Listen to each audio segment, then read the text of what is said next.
What's up guys and welcome back to my YouTube channel. So it's me your boy. So alam kong madami nag-aabang ng video na to. So ang una nating upload ay tungkol sa reading. So this time ang pag-uusapan naman natin ay tungkol sa listening. Yan. But before I start this video guys, please paki-subscribe po ng ating YouTube channel and don't forget to hit the notification bell para lagi kayong na-update kapag mag-upload tayo ng mga bagong videos.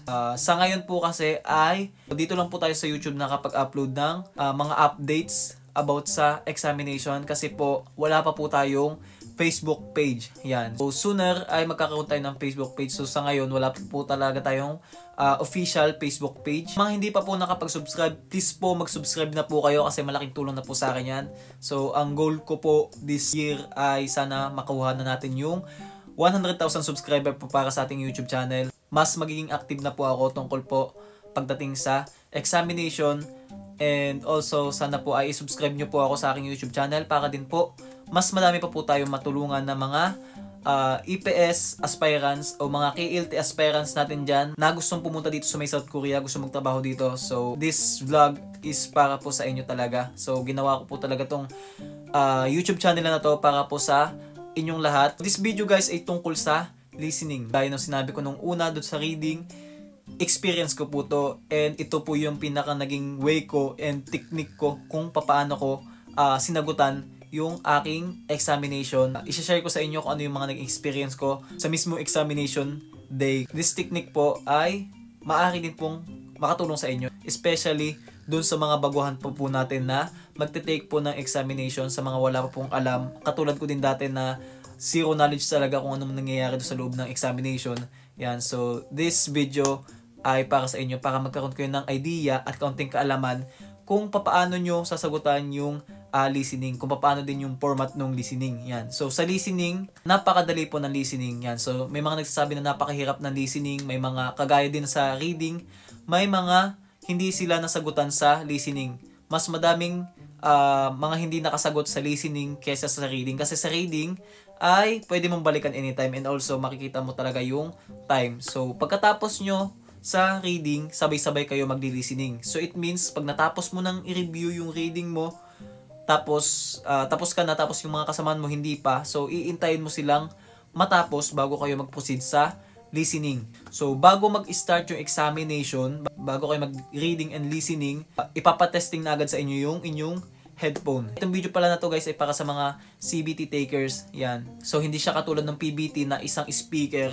Ang PBT kasi ay isang room. Yan. Tapos may speaker doon sa nagbabantay. Tapos doon kayo makikinig. Yan. So may mga nagsasabi na kawawa daw yun nasa likod kasi hindi daw nila masyadong marinig yung speaker ng maayos. Swerte daw yun nasa una kasi mas naririnig nila ng malinaw yung sinasabi doon sa speaker. Unlike doon sa mga nasa likod. Pero sa CBT, ibang-iba po yung CBT. Yung CBT, tig-isa kayong headphone na ililagay sa tenga nyo. Doon kayo makikinig kung ano yung question sa bawat number. Bago mag-start yung examination, ay ipapatesting sa inyo lahat ng mga headphone ninyo. Kung may problema sa headphone nyo, sasabihin nyo sa nagbabantay sa inyo o doon sa proctor ninyo. Pagka may problema, sabihin nyo talaga kasi ang hirap-hirap makapasok sa registration tapos hindi nyo sasabihin na may problema pala. Bago kayo mag-start ng reading and listening, ay ipapatry sa inyo yung mga headphone ninyo tapos doon kayo i-instruct kung ano yung mga gagawin nyo, kung ano yung mga pipindutin nyo at saka kung ano yung mga bawal. Listening guys, hindi siya ganun ka hirap katulad ng mga naririnig nyo. So wag kayong kakabahan. Yan, yung pinaka number 1 na kailangan nyo. Wag kayong kakabahan, wag kayong matataranta. Kasi guys, ang format ng reading and listening parehas na parehas lang. Ako nagsasabi sa inyo. Kung ano yung reading, ganun din ang listening. So magkakaiba kasi ang sipet yan ng mga tao na sinasabi nila mas madali daw yung reading kaysa sa listening. And mas madali daw yung listening and reading. Siguro depende yun sa difficulties nila pagdating sa ano. Kasi ang pinagkaiba lang naman nun, ang reading, binabasa mo, and ang listening, pinapakinggan mo. Yan. Pero yung format niya, parehas na parehas lang sa reading. Sa number 1, mga picture, katulad sa reading, number 1, mga picture, mga words lang. So, ganun din sa listening. Yan. So, napakadali lang, huwag kayong kabahan. So, kagaya ng reading din, ang mahirap din sa listening yung medyo padulo na 18, 19, 20 kasi may mga paragraph talaga doon at saka may mga sentence. So sa time duration, may nakalagay doon sa may taas ng monitor nyo kung ilang oras. So wag nyo siyang pansinin, wag nyo papansinin yung time na yun kasi sabay-sabay din po kayong matatapos pagdating sa listening. Sabay-sabay kayo nag-start sa listening, sabay-sabay din kayo matatapos sa listening. Each number guys, 2 beses lang uulitin ang question. Kapag nasabi na agad ang question ay mag-iintay siya mga 3 seconds bago ulitin yung tanong.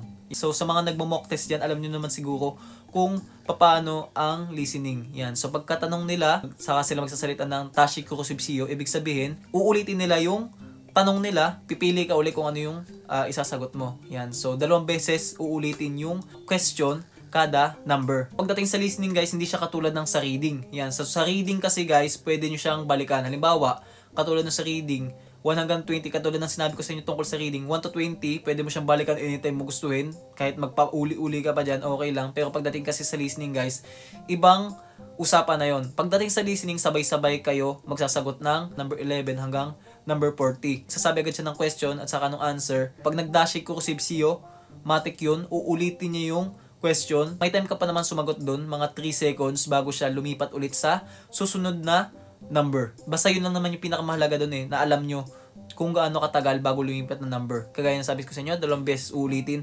ang kada question, kada number. Ito naman guys, kung papaanong technique ang ginawa ko dun sa listening. So ang unang-unang yung gagawin talaga, mag-focus kayo sa ginagawa nyo. Huwag kayong kakabahan kasi hindi naman talaga siya nakakakaba, lalo na kapag andun na kayo sa mismong examination area. At kung kakabahan man kayo, mahihirapan kayong magsagot sa examination, mawawala yung focus nyo. Talagang focus lang kayo sa pakikinig. Focus kayo kung ano yung sinasabi doon sa mga headphones ninyo.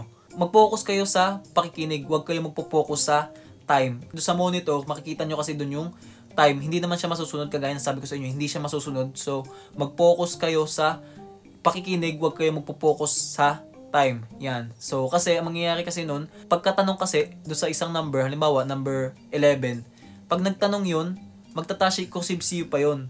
Yan. So, pagka-tashi Kurosive Seiyo niya, uulitin niya yun, tapos mga 3 seconds siya bago lumipat o bago siya mag-proceed sa susunod na number. So, ang ginawa ko naman technique guys, pagdating sa listening, ganito. Yan. So, example, magbigay tayo ng example. Halimbawa, sa number 11, ang question niya ay, Igusun, mushimni ka. So, ang nakalagay dun sa picture ay isang watermelon. Magsasabi siya, Igusun, mushimni ka. Ilbon, sagwa imnida. Ibon, pudo imnida. Sambon, subak imnida. Sabon, orange imnida. Doon pa lang, sagutan nyo na agad. Yan, alam naman natin na subak yung sagot doon. So, sagutan agad natin siya. Magtatashi Kurosive Seiyo siya. After 3 seconds noon, magtatashi Kurosive Seiyo siya. Tapos, uulitin niya agad. Ganon ang gawin nyo sa mga susunod na mga number. Unang tanong pa lang, sagutan nyo na agad. Kung hindi nyo naintindihan kung ano yung tanong, sagutan nyo pa rin. Kasi napakadaming hindi nakapagsagot sa listening at nag-proceed na sa next number pero hindi na nila nasagutan yung previous number kasi nga lumipat na siya, hindi mo na siya pwedeng balikan. So ang mangyayari nun guys ay wala nang sagot, ibig sabihin mali na. Dapat nyo talagang gawin, unang tanong pa lang sagutan nyo na agad. Magtatashi Kurosive Seiyo naman yun. So sa pangalawang tanong niya, saka nyo na lang siya pakinggan. Kung mali man yung sagot nyo, pwede naman siyang ilipat kasi may 3 seconds pa bago siya mag-proceed sa susunod na number. Kasi guys, napakarami na hindi nakapagsagot dun sa listening kaysa sa reading. Kasi sa reading, pwede mong anytime balikan Pagdating kasi sa listening, hindi mo na siya pwedeng balikan. Halimbawa, sinabi na agad yung question, yan, sagutan nyo na agad. Tapos pag nag-dashi Kurosive Seiyo, saka nyo lang siya i-review. Ang ginawa kasi ng iba, pinakinggan nila ng maayos, tapos hindi nila naintindihan, sabi nila, iintindihin ko na lang ulit sa sunod. Kasi may tashi Kurosive Seiyo naman. So, anong nangyari, nung nag-tashi Kurosive Seiyo, hindi ulit nila naintindihan, tapos hindi nila nasagutan yung mismong question, yung mismong number. So, anong nangyari nun? Mali na sila. Yan. So, anong nangyari? Sayang lang din yung number. Kung hindi mo naman alam, tapos nasagutan mo, may pag-asa pa naman na tumama yung sinagutan mo na yun. So, much better talaga na kapag unang tanong pa lang, sagutan nyo na agad. Pag nag-tashi Kurosive Seiyo, saka nyo lang siya i-review kung tama ba yung sagot nyo. Kasi pwede nyo naman siyang ilipat ulit. Huwag nyong gagawin yung ginawa ng iba na nagtatanong pa lang tapos inintindi nila, hindi nila naintindihan, papakinggan ulit nila. Wala silang sagot dun sa baba. Tapos, ang nangyari nito, syempre nagpanik na sila kasi hindi nga nila naintindihan ulit sa pangalawang pagkakataon. Ang nangyari nun, nag-proceed na agad sa sunod na number, hindi nila nasagutan kung ano yung number na naiwan nila. Hindi masama ang manghula, especially kapag hindi mo naman talaga alam yung sagot. Much better na may sagot ka kaysa naman sa wala kang sagot. Okay lang yun kahit manghula o kaya magpatsamba ka na lang kung ano yung napupusuan mo na tamang sagot. Mas okay kung may sagot ka kahit hindi mo alam kung tama yun kaysa naman sa wala kang sagot. Huwag kayong mawawala sa focus kung ano yung ginagawa nyo. Focus lang kayo doon sa exam. Focus lang kayo sa inyong mga headphone pagdating sa listening. And ibigay nyo yung best. Sana po ay madami kayo natutunan sa vlog natin ngayong araw na to. Hanggang dito na lang po itong video natin na to. And see you again on my next video. Kamsahamnida.